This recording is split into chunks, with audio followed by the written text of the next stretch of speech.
Hello అండి. నేనైతే పల్లెటూరు స్టైల్‌లో బీరకాయ కూర అయితే చేస్తున్నాను. ఏం లేదండి, చాలా అంటే చాలా సింపుల్ ప్రాసెస్. టేస్ట్ అయితే చాలా బావుంటది.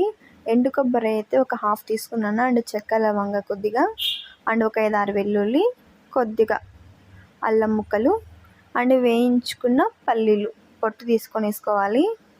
అండ్ వీటిని బాగా మిక్సీ పట్టుకోవాలి. అంటే మిక్సీ నున్నగా పట్టుకోకుండా దగ్గర మాత్రమే పట్టుకోవాలి. నున్నగా అయితే అంతేం బాగుండదు. అండ్ ఒక ఆనియన్లో హాఫ్ మాత్రమే ఇలా ముక్కలుగా కట్ చేసుకొని ఆనియన్ వేసుకోవాలి. అండ్ అందులోకి 1.5 టేబుల్ స్పూన్ వరకు ధనియాల పొడి, ఒక 10-12 వరకు అయితే మిర్చి తీసుకున్నాను. మేము కారం కొద్దిగా ఎక్కువ తింటాం, సో అందుకోసం.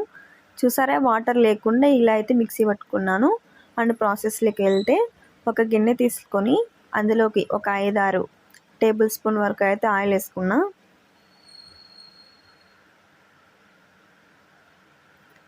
ఆయిల్ బాగా హీట్ అయ్యాక ఆవాలు, జీలకర్ర, ఉద్దిపప్పు, శనగపప్పు అయితే వేసేసుకున్నాను. అండ్ మనం ఆనియన్ అందులో హాఫ్ చెప్పాను కదా, మిగిలిన హాఫ్ అయితే ఇలాగ పొడుగు చీలికలు కట్ చేసుకొని ఇందులోకి అయితే వేసుకుంటున్నాను. అండ్ అలాగే ఫైనల్గా కరివేపాకు.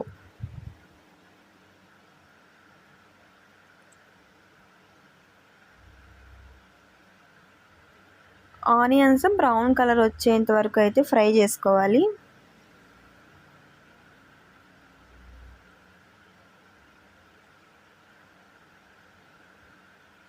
మామూలుగా మా బీరకాయ కూర మసాలా చేసేదానికంటే ఇలా మనం పచ్చిమిరకాయలతో ఇలా చేస్తే టేస్ట్ మాత్రం వేడి వేడి అన్నంలోకి సూపర్గా ఉంటుంది. అంటే ఒకసారైనా కూడా దీన్ని అయితే అస్సలు మిస్ చేయదు, ట్రై చేయండి. అండ్ చేసి ఎలా ఉందో కూడా కామెంట్ సెక్షన్లో కామెంట్ చేయండి. అండ్ మనం మిక్సీ పెట్టుకున్నాం కదా, అదైతే ఇందులోకి వేసుకోవాలి. ఒక 3 మినిట్స్ వరకు లో ఫ్లేమ్లో అయినా హై ఫ్లేమ్లో అయినా కూడా అలా బాగా ఫ్రై చేసుకోవాలి. నేనైతే హై ఫ్లేమ్లో పెట్టుకొని ఫ్రై చేసుకుంటున్నాను.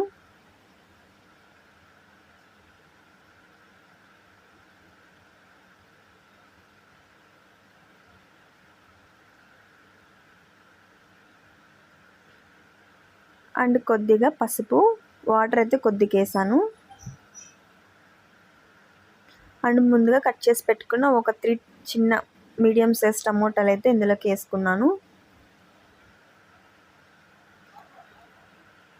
అండ్ బీరకాయలు, నేనైతే ఒక బిగ్ సైజ్ బీరకాయ అయితే ఒక 2 తీసుకున్నాను. ఇలా చిన్న చిన్న ముక్కలు అయితే కట్ చేసుకున్నాను.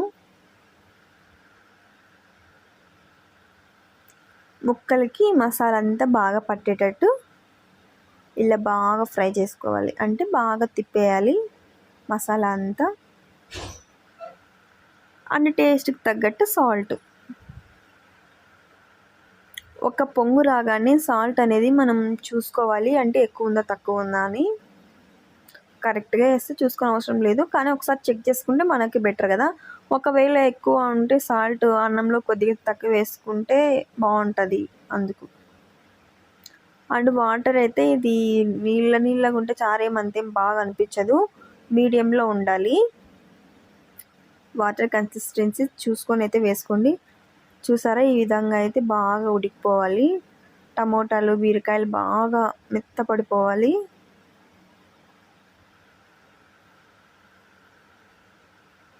హై ఫ్లేమ్లోనే బాగా ఒక 6-7 పొంగులు వచ్చేంత వరకు బాగా ఉడికించుకోవాలి. స్మెల్ అసలు చాలా అంటే చాలా బాగుంది. అండ్ ఇందులోకి ఒక గ్లాస్ వరకు పాలు. ఈ బీరకాయ కూరలోకి ఈ పాలు అనేది లేకపోతే అస్సలకి టేస్ట్ ఉండదండి. పాలు వేస్తే చెడిపోతుందేమో అని కొంతమందికి డౌట్ రావచ్చు ఈ వీడియో చూస్తున్న వాళ్ళకి. మీరు డౌట్ పడాల్సిన అవసరమే లేదు. అసలు చాలా అంటే చాలా సూపర్గా ఉంటుంది పాలు వేస్తేనే టేస్ట్ ఈ కూరకైతేనా. పాలు వేసిన తర్వాత బాగా ఒక 2-3 టైమ్స్ వరకు అయితే బాగా కలపాలి. చూసారా, పాలు వేస్తే ఆటోమేటిక్గా కలర్ కూడా చేంజ్ అయిపోతుంది కర్రీ మొత్తం. అంతేనండి, ఇంకా సింపుల్, ఏం ప్రాసెస్, పెద్ద ప్రాసెస్ ఏం అనిపించదు. అండ్ కొత్తిమీరతో అయితే గార్నిష్ చేసుకోవడమే.